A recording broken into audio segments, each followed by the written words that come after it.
You know, if you really stop and think about it, the speed of AI development it's just incredible. We've moved so fast from these abstract, academic papers about some theoretical future to concrete policy-driven systems that are being plugged directly into national infrastructure. Right. It's not a thought experiment anymore. Not at all. And I don't think you can find a better example of this than in a massive, incredibly diverse educational system like India's. We're talking about AI moving from the lab bench, basically, straight to the classroom desk. Exactly. And the material we're looking at today, it shows AI not as some uh, theoretical novelty, but as a fully implemented strategic tool. Yeah. And it's within what is, well, arguably the world's largest schooling system. It has to be. The scale is just mind-boggling. It is. So our sources give us this really comprehensive analysis, almost an operational handbook, Yeah. for something called NCERT GPT. And what it is an AI-powered academic companion. But it's designed specifically to integrate deeply into that Indian school ecosystem. So this isn't some third-party app that a teacher might download? No, not at all. This system isn't some independent tech stack. It's anchored firmly in the official NCERT curriculum. And not just that, but also in key national policies. Okay, like the big ones. The big ones. We're talking about the National Education Policy, the NEP 2020, and also the Priyada Digital Guidelines. Yeah. It's built on that foundation. And the mandate here, as the sources lay it out, it just seems immense. It's presented as this sophisticated, multi-stakeholder tool, and it's explicitly aiming to reduce what they call the enormous cognitive load and administrative burden on educators. Which is a huge barrier to quality, as you know. A massive one. But it's also at the same time trying to ensure curricular coherence and equity across these incredibly diverse schools. I mean, you're trying to connect a top-tier urban center with a standalone, multi-grade rural school and hold them all to the same high standard. And that is a huge mandate. The analysis we have in front of us, it lays out exactly how they plan to pull that off. It breaks it down by who uses the tool, why they use it, and what it does for them. It essentially functions as a shortcut to system-wide quality control and resource equalization. A strategic equalizer. That's a great way to put it. So our core mission in this deep dive is to really extract the Kim insights on how this is all designed to happen, whether it's, supporting a principal's assessment oversight. Or helping a parent at home understand what modern pedagogy even looks like. Exactly. We need to look beyond the surface level of just AI writing lessons and really try to understand the systemic architecture here. Okay, let's unpack this, starting with the fundamental philosophy, because that seems to guide the whole initiative. I mean, if you get that core relationship between the human expert and the technology wrong, The whole thing falls apart. right, the integration will either fail spectacularly or it'll lead to a massive dip in instructional quality. And the foundational philosophy here is, well, it's non-negotiable. And it's defined very explicitly in the source material. The sources state that AI is a supportive tool. It's intended to augment, not dictate, educational practices. Augment, not replace. Precisely. The core vision is stated very plainly. Technology must serve pedagogy, not the other way around. Mhm. And that's really their primary defense against automation anxiety.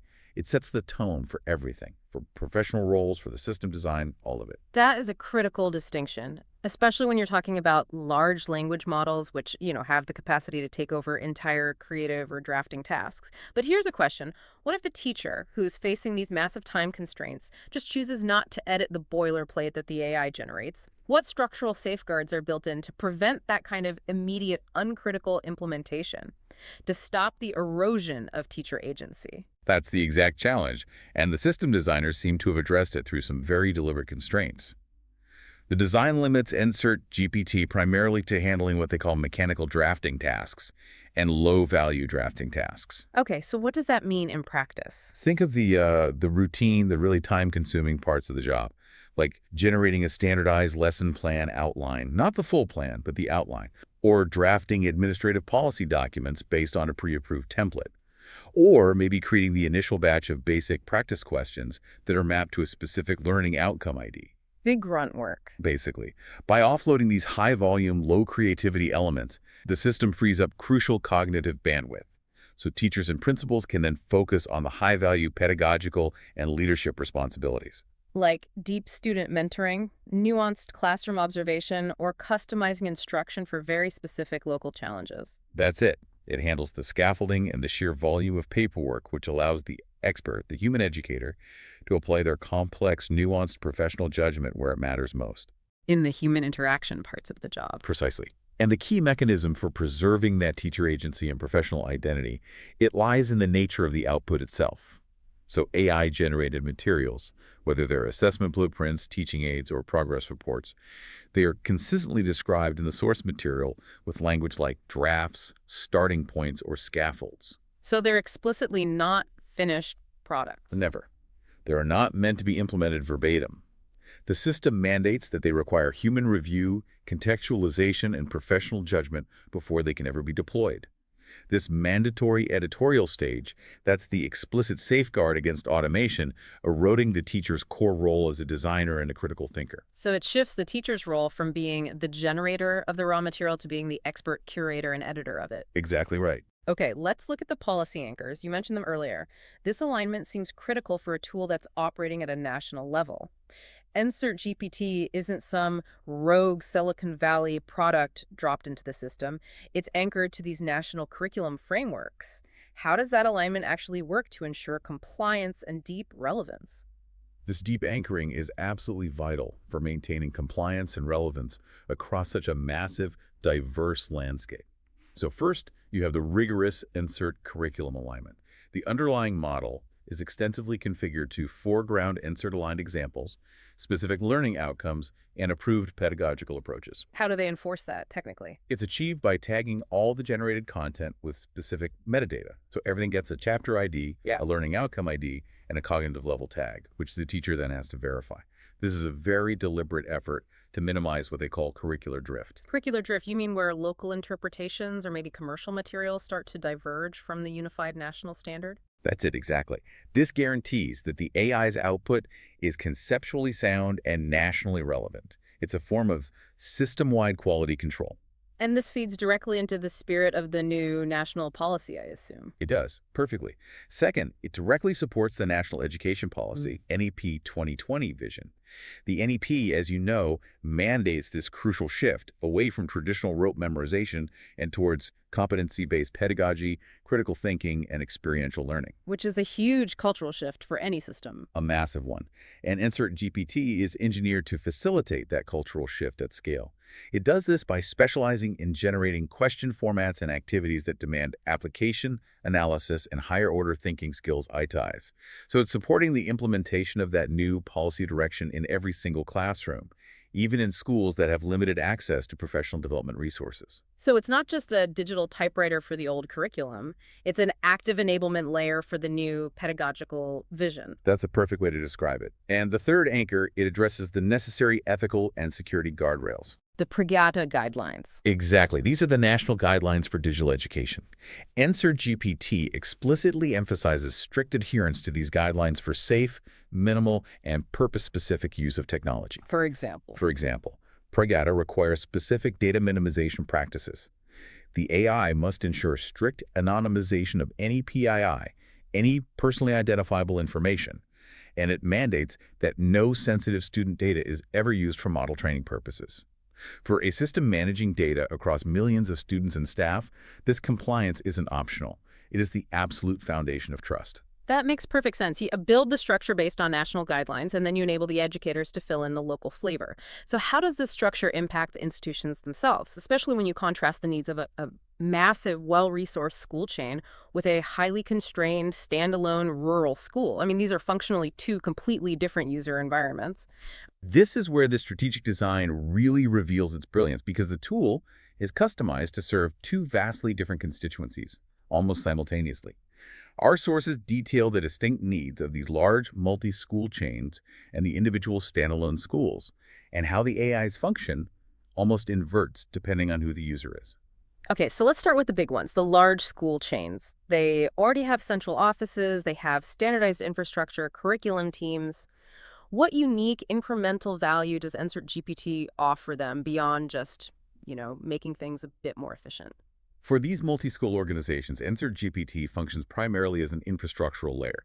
It's designed to enforce system-wide coherence and scalability. So it's a quality control tool for them. In a big way, Because even though they're standardized, they face this constant challenge of ensuring that standardization actually holds up across maybe hundreds of geographically dispersed branches, and especially branches that are serving socioeconomically diverse regions with really varying levels of teacher expertise. So it's about reducing that interpretive variance and strengthening equity across their entire network. Precisely. Take curricular coherence and equity, for instance. The system can generate canonical lesson templates for core subjects. This ensures that essential learning outcomes are interpreted and taught consistently across every single branch, from Kashmir to Kerala. And that's critical for reducing learning gaps. It is because interpretive variations in how things are taught, which often widen disparities, those are minimized when the foundational teaching content is unified by an AI template. And because of that scale, the central academic teams can then effectively maintain a unified pedagogical framework for their entire organization. Yes, the central teams, they can develop and curate these repositories of sophisticated, what they call GPT-ready prompt templates. These could be for unit planning, specific pedagogical activities, or assessment designs. Give me an example. Sure, a central curriculum coordinator might develop a master template for teaching, say, probability in grade 8. This ensures that a unified pedagogical approach, one that's been vetted by the central team, is implemented consistently, even by a newly hired teacher in a remote branch. It guarantees alignment with the organization's overall academic strategy. That centralization also fundamentally changes their approach to academic benchmarking.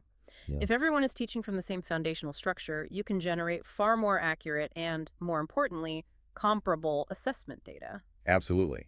The system assists in creating assessment blueprints that are comparable across the whole network. But more importantly, once the data comes in from these GPT-assisted assessments, the tool helps aggregate that performance data to identify system-level issues. They call it aggregated error pattern analysis. And this is advanced stuff. So it's not just telling you that one class scored low on a test. No, not at all. The analysis might reveal that, say, 65% of all grade 10 students across the entire network are consistently misinterpreting concepts related to the passive voice. Or maybe they're struggling with balancing redox reactions in chemistry. This links the raw data directly to targeted network-wide support programs. And once that complex analysis is done, the central office teams, they need to convey that to leadership and stakeholders in a clear, actionable way. That's where the AI's generative capacity provides a significant lift. It produces narrative reporting. It generates initial drafts of plain language interpretations and executive summaries of complex data for leadership briefings. So it translates the numbers into a story. A story with actionable insights. It highlights key trends, it identifies risk factors in specific subjects, and it suggests standardized interventions. This translates pages of raw numbers into executive insight, and it drastically reduces the report drafting effort for those central teams. What about training? For a big chain, that must be a huge logistical challenge. It is, and the AI plays a major role in training at scale. It can efficiently create scenario-based professional development modules and even self-paced micro-courses for new teacher onboarding across the network. So for school chains, it's a really powerful operational tool for scaling coherence and quality assurance. Okay. Now, let's flip the coin and look at the standalone schools. These schools are often functioning in these resource-constrained, high-variability environments. And that's putting it mildly. These standalone schools, they face acute operational and resource constraints. We're talking limited budget, one principal who's often handling academic, administrative, and maintenance roles. Everything. Everything. High teacher variability, teachers frequently managing multiple subjects or even multi-grade classrooms. And crucially, these schools lack that institutional backbone that the chains rely on. Right. No central data analysis teams, no dedicated curriculum coordinators, no specialized policy drafters. None of that. So NCERT GPT needs to step in and functionally fill the roles of that missing institutional backbone to boost their capacity. It acts as a strategic equalizer. That's the perfect term for it. It compensates for the absence of a robust institutional infrastructure. And its single biggest immediate benefit is just drastically reducing workload. Teachers in these settings, they often face significant time constraints. The AI mitigates that paralyzing blank page syndrome. We've all been there. Oh, yes. It does that by generating structured, coherent, NCERT-aligned lesson outlines, assessments, and activities.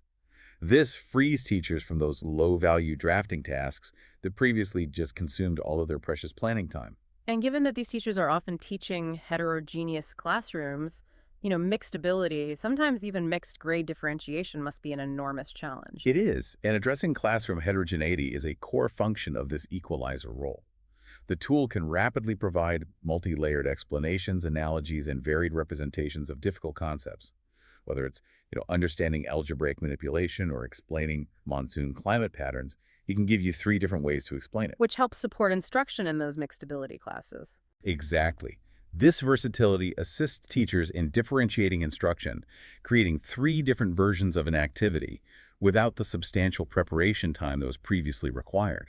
And the administrative side, which, as you said, typically falls entirely on the principal or maybe one senior teacher, that must be where they see the greatest relief. Absolutely. It automates the drafting of academic calendars, external and internal circulars, and even professional quality parent handbooks. And what's more, these GPT-generated circulars can be quickly adapted into SMS-friendly formats or even translated into vernacular language versions. That's huge. That would dramatically increase clarity and reduce miscommunication in low literacy or multilingual environments. It's a huge challenge in vast areas of the country, and this is a direct solution. Just stopping to think about that. A single teacher trying to differentiate for 3 grades at the same time, or a principal managing all the administrative paperwork in a local language. This isn't just technology, it's providing the institutional staff and the specialized skills that they functionally lack. It is transformative capacity building. The sources, they give these powerful vignettes to illustrate this. Consider the rural upper primary school case. You have a teacher there with multi-grade classrooms. That teacher uses NCERT GPT to generate differentiated worksheets simultaneously for grades 6, 7, and 8. This ensures the complexity level is targeted to each cohort, but they're all focused on a common theme, like water cycles. It just significantly reduces the cognitive overload for that teacher. And what about stability? The stability it can provide during periods of high turnover, which is so common in low-resourced urban settings. The urban low-fee secondary school case in the material highlights exactly that challenge. They have frequent teacher turnover, which leads to inconsistent instructional quality. So, by using NCERT GPT to generate standardized day-to-day lesson outlines and weekly assessment plans, any new or substitute teacher can maintain curricular pacing and instructional coherence.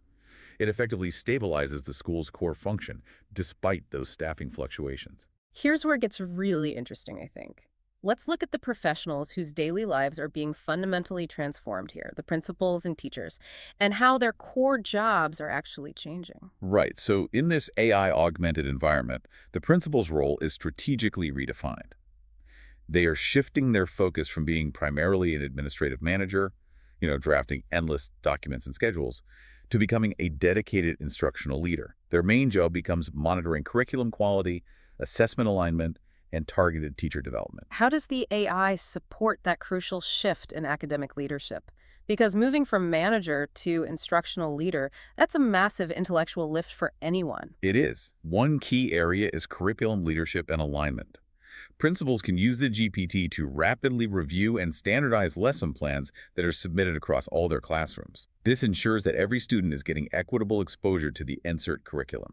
And not just the main content, I'd imagine. Critically, it helps the principal audit and confirm that teachers are not just rushing through content, but that they're balancing conceptual understanding with the crucial inclusion of specified in-text textbook activities. Which teachers often skip due to time pressures. Exactly. The AI can highlight those non-compliance areas immediately. So the principal can use the AI to rapidly audit the fidelity of curriculum implementation across the entire school, a task that previously would have required these incredibly time-consuming manual checks. Precisely. And it also profoundly accelerates teacher mentoring. Instead of spending hours crafting detailed feedback after a classroom visit, the principal can use the GPT to generate structured critiques of lesson plans. They can draft constructive feedback notes based on just brief classroom observation records. How would that work? For example, the principal notes, lesson lacked student engagement opportunities. Just a short phrase. The AI then drafts a note suggesting 3 specific insert-aligned active learning strategies like peer instruction or think pair share that are relevant to that specific topic. This significantly speeds up the instructional supervision cycle, and it allows the principal to focus on the human, the relational, and the pedagogical aspects of the feedback conversation. This also seems like it would radically streamline assessment oversight, which is the principal's ultimate responsibility. They have to ensure assessments are fair, that they reflect learning outcomes, and hit the appropriate difficulty levels. The AI assists in creating balanced assessment blueprints that rigorously include recall, application, and those HOTAS items, promoting fairness and consistency. And furthermore, it excels at helping them interpret assessment data trends. It can convert raw class scores and student responses into textual summaries, into narratives that highlight performance patterns, identify common conceptual sticking points, and flag students who need immediate attention. It turns the data into actionable intelligence. Right. These narratives translate complex numbers into instructionally relevant insights, and they enable timely interventions like targeted remediation or specialized teacher coaching. And finally, the administrative efficiency, the part of the job that historically just buried principals in paperwork. The administrative relief is immense. The tool significantly reduces the burden of drafting policies. We're talking everything from comprehensive homework guidelines and standard operating procedures for the grading appeal process, all the way to full policy handbooks. And it ensures a certain level of quality. Professional quality. And importantly, it often produces bilingual versions of these policy documents, which is essential for inclusivity and maximizing communication effectiveness in linguistically diverse school communities. Yeah.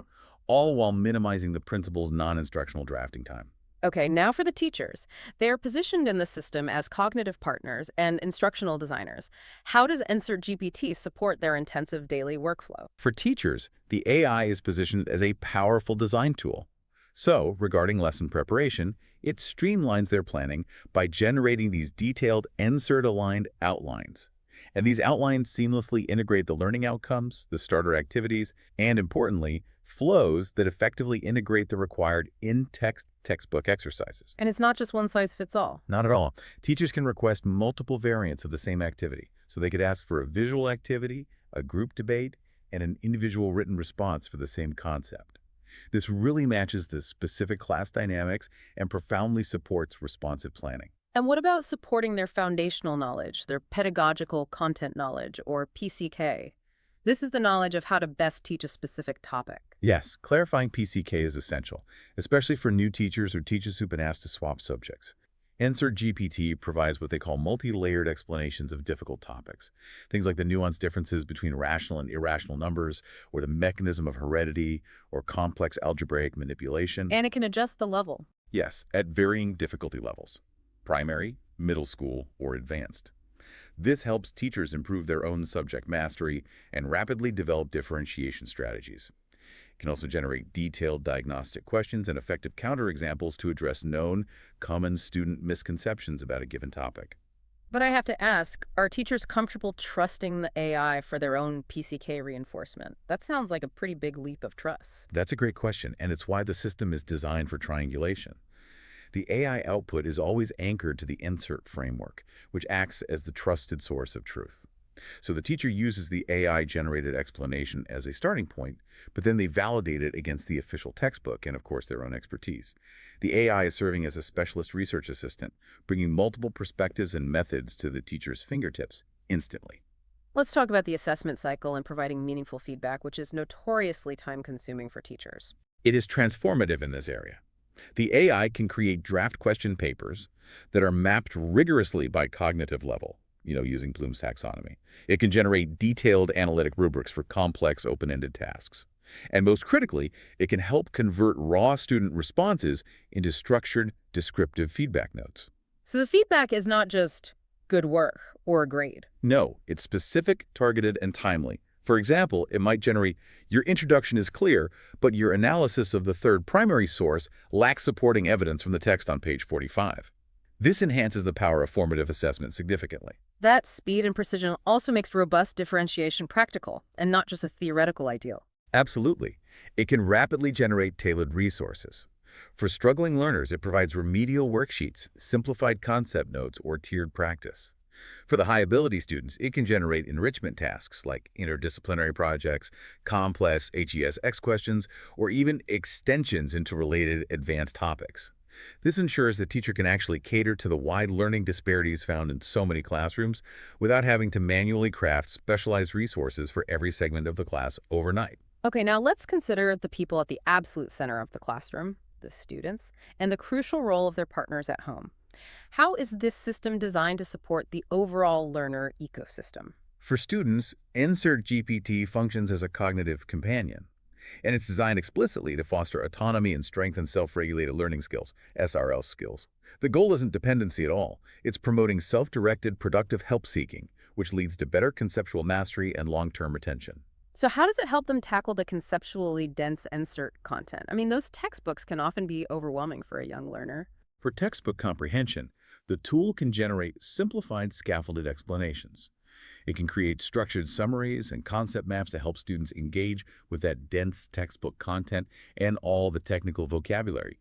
This ensures they can access the material meaningfully before they even start to tackle the complex exercises. So it's a bridge to the text. It is. It's also excellent at modeling step-by-step reasoning for the in-text examples and activities, ensuring students internalize the process of solving a problem rather than just memorizing the final answer. And when they sit down to practice independently, how does the AI guide them without just giving away the solution? For practice and revision, the tool creates personalized graded practice sets, so basic, moderate, and advanced, all aligned with specific NCERT chapters. But crucially, for complex, multi-step problems, it's trained to provide sequential guidance. It emphasizes giving hints and scaffolds first. Not the answer. Not the answer. A hint first, then maybe a partial solution, and only finally the complete solution upon persistent request from the student. This maintains the necessary productive struggle. It rewards inquiry over just instant gratification. That hint-based approach is so key to developing independence. It also sounds like it could be a powerful study buddy for exams. For exam prep, it's invaluable. It can produce mock tests and timed quizzes that mix up the question types, leveraging that powerful testing effect for long-term retention. Students can also get assistance with project support. It can help with initial ideation. Like what? For instance, connecting a physics concept to a local engineering challenge. It can help them structure their research questions and even convert their rough investigation notes into a structured report. This strengthens their ability to manage those complex experiential learning tasks. And what about language support, especially for the high number of multilingual learners in the system? The AI is a powerful tool for developing language skills. It helps students revise their written drafts, expand their vocabulary for technical terms, and restructure sentences for clarity and a more academic tone. This is especially beneficial for multilingual learners who need that extra scaffolding and exposure to formal academic language outside of school hours. It's a real support for equity in language access. However, and this seems really important, we have to stress the necessity of explicit guidance here. If the goal is autonomy, we have to avoid over-reliance. Absolutely. The sources stress that ethical use for students requires proactive teaching. Teachers must explicitly instruct students on productive help-seeking. They need to model how to ask for a hint versus asking for a full solution. And how to use it as a tool, not a crutch. Right. How to use the AI as a research tool rather than a final writer. And they must also model appropriate citation to ensure academic integrity is maintained, and that the AI supports rather than supplants their own reasoning and skill development. Okay, now let's turn to the parents. Parental involvement is such a powerful predictor of school success, but parents often need clear, structured, curriculum-aligned support to be effective partners in modern pedagogy. And that's the core rationale for the parent integration. The tool positions parents as informed partners in learning. NCERT GPT helps parents bridge what they call the pedagogical gap. The gap between how they were taught and how their kids are being taught. Exactly. The gap between their own schooling, which may have been highly rote-based, and the current competency-based approaches mandated by the NEP 2020. It provides clear explanations of modern NCERT pedagogy, helping families understand why the curriculum emphasizes reasoning, analysis, and problem-solving over mere memorization. And for homework assistance, the sources detail that really critical guidance on helping without doing the work. Yes, this is a crucial ethical boundary. Parents use GPT to generate guiding questions or scaffolds that are tailored to the specific assignment rather than generating direct answers. Yeah. This positions the parent as a facilitator of inquiry, which preserves the student's agency and their skill development. So a parent might input the problem statement. And then ask the AI to give me 3 guiding questions to help my child conceptualize the solution without giving away the final formula. Could you give us a few more tangible examples of how parents can use this at home for direct support that's aligned with the curriculum, especially for more complex subjects like science or social science? Sure. For science, if a child is stuck on a chemistry equilibrium problem, the parent can ask the AI to generate a simple, real-world analogy to explain the concept. For social science, if the homework involves analyzing a historical source, the parent can ask the AI to generate scaffolded inquiry questions. Like what kind of questions? Like, who wrote this document and why did they write it? How might their position in society affect their perspective? For exam preparation, the AI can demystify complex question types, like the HOTS questions, and provide examples of different scoring schemes. It enables parents to create home-based, chapter-specific mock tests and quick quizzes for revision. And for multilingual homes. Critically, it supports them by generating bilingual explanations and vocabulary lists, which strengthens the continuity between school and home language instruction. That ensures that parental involvement is high quality, targeted, and directly aligned with the NCERT expectations. It seems like it would help equalize the home support structure for children, regardless of the parent's own educational background. It empowers parents to support their children effectively, even if they aren't familiar with the new pedagogy, and that is a powerful driver of equity. So, what does this all mean? Any system this powerful, especially one dealing with national curriculum standards and high-stakes assessment, needs incredibly robust quality control. Let's shift now to the meticulous assessment framework that's designed for quality assurance. The level of detail regarding assessment quality in the sources, it really reflects its paramount importance in maintaining academic standards. The system provides a framework that's designed for precision, starting with the generation of what they call conceptual thinking questions, or CTQs. Describe the architecture of the master prompt for those conceptual thinking questions. It sounds highly structured. It is. The master prompt is designed to generate a large bank, ideally around 100 of logically grouped CTQs for any subject and class. And these questions are organized meticulously by 4 key themes to ensure conceptual breadth. What are the themes? Theme 1 is key concepts, so that's testing fundamental understanding. Theme 2 is common misconceptions, so generating questions designed to identify specific, known errors in student thinking.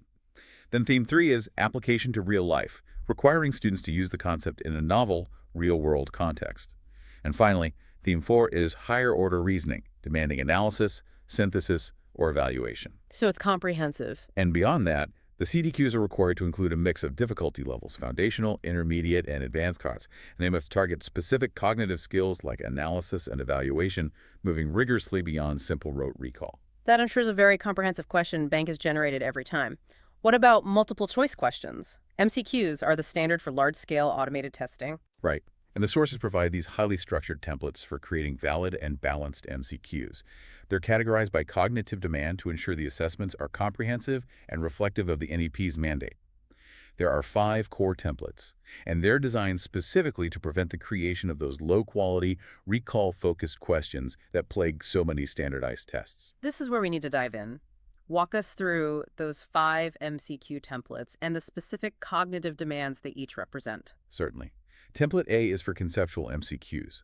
These test direct understanding of key definitions, facts, or ideas, but they're instructed to avoid obscure trivia. For example, which structure is primarily responsible for photosynthesis in a plant cell?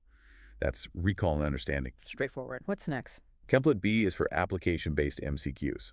This requires students to apply concepts to a defined context or predict a specific outcome. So an example might be, a farmer applies nitrogen fertilizer to a crop growing in depleted soil. Which outcome is most likely to occur over the next 2 weeks? Okay, so template B starts testing how they use the knowledge, not just if they possess it. Precisely. Next, template C is specifically for HOTS MCQs. This is where multi-step reasoning, evaluation, or justification is required. These questions are typically complex and may require the synthesis of 2 separate learned concepts. Give me an example of a HOTS question. Sure, something like, analyze the following 2 graphs detailing population growth and resource consumption.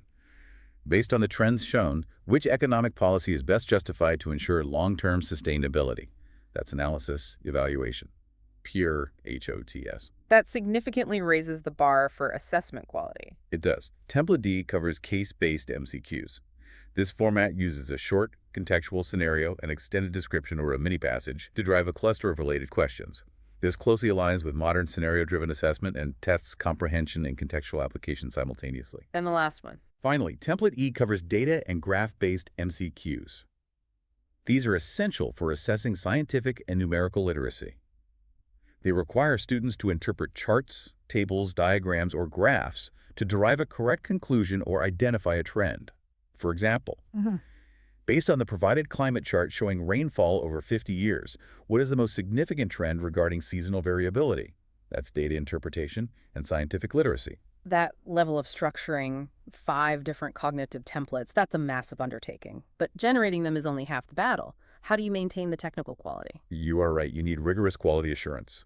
To maintain integrity, the system includes a detailed quality assurance rubric, a 21-point rubric for evaluating every single AI-generated MCQ. 21 points. Yes, and it's detailed. Questions are scored on criteria far beyond simple accuracy. For instance, criterion 5 is clarity of stem, making sure the question is unambiguous. Criterion 11 is distractor quality, ensuring all the incorrect options, the distractors, are plausible and based on common student misconceptions, not just obviously wrong answers. So they're good wrong answers. The best wrong answers. And criterion 17 is grammatical parallelism, ensuring the options are syntactically consistent to avoid giving away linguistic clues. This ensures that the automatically generated content is held to a rigorous standard, one that's suitable for high-stakes, competency-based assessments. That detailed rubric, it shows a deep understanding of psychometrics and test design. It's attempting to build in a layer of expert test-writing knowledge that most individual teachers simply don't have the time or the training to apply on their own. Exactly. It systematizes the best practices of assessment writing at the infrastructural level, making them available to every single educator. Okay, now let's address the final layer of protection. The identified risks of this massive AI integration and the explicit mitigation strategies that are in place. Any system this powerful needs very clear guardrails. The handbook proactively addresses 4 core risks associated with large-scale educational AI. The first is risk 1, over-standardization. This is the fear that an over-reliance on centrally generated high-quality templates will stifle local creativity, teacher innovation, and sensitivity to unique local contexts. That's a very valid concern. How do they measure local adaptation to ensure the mitigation strategy isn't just theoretical? The mitigation strategy requires the system to explicitly position AI outputs as drafts, not as final scripts. Furthermore, central leadership is trained to audit for local modifications.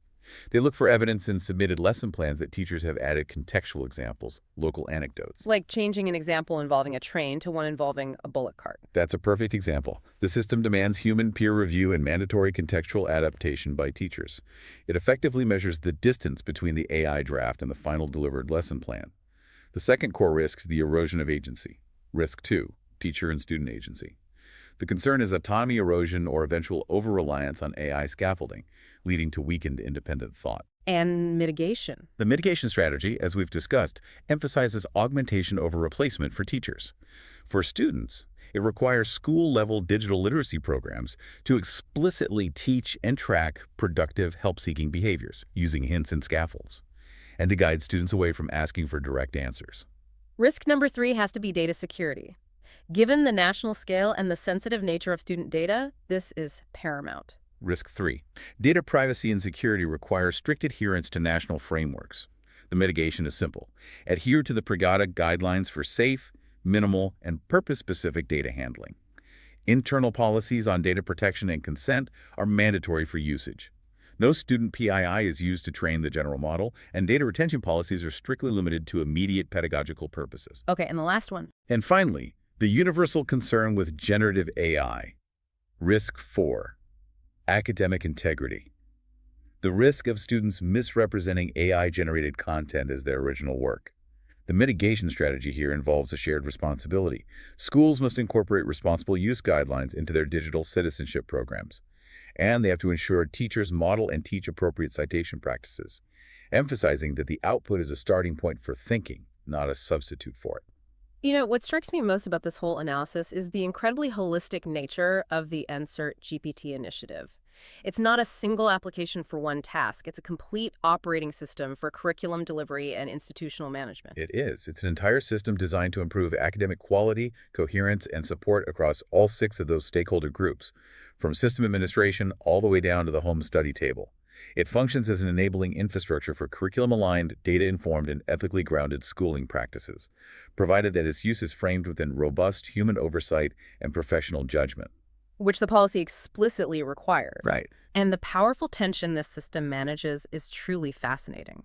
Ensuring standardized equity, which is so vital in a large, diverse system like India's, while simultaneously providing the tools needed for localized, differentiated, and human-led instruction. By handling the high-volume, low-value drafting tasks and providing those structured conceptual scaffolds, AI in this framework becomes the backbone of consistency.